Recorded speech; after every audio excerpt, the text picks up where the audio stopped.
In this war against the coronavirus and the disease it causes, COVID-19, a battle has broken out on another front, the design of contact tracing apps on smartphones and growing concerns about risks of surveillance and personal data protection.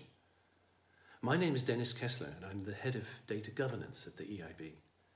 Responding to a pandemic is a race against time. It starts with widespread effective testing of as many people as possible, as quickly as possible, to identify and isolate those who are infectious.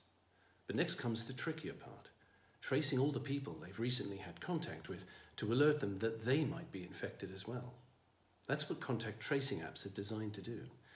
Together, the European Commission and Parliament have proposed a common EU approach and standards for such apps to make sure that they comply with data protection and privacy legislation and that they don't store the data they capture in centralised databases to make it impossible to transfer the data elsewhere. The EU's data protection regulation does allow sensitive personal data to be used in the public interest to tackle a public health crisis like the one we're in today. Despite this, some countries already started to develop centralised contact tracing apps, raising obvious concerns about the potential for abuse. Consider that in China today, residents of Beijing, Wuhan and other provinces who can't show a green all clear status using the right smartphone app are blocked from using taxis and public transport and from entering shopping centres. This shows how such apps can be used not only for contact tracing, but also as health passports, with access to services denied to people who lack the right status or who don't have a smartphone at all.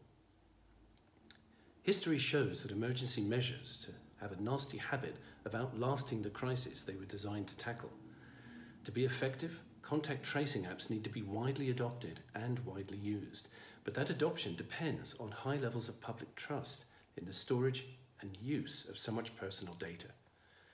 That's why European institutions like the EIB and others should lead the way in building in high levels of transparency and ethical practices in their data-intensive activities. It's still too soon for us to judge how effective contact tracing apps will be in reducing the spread of the virus.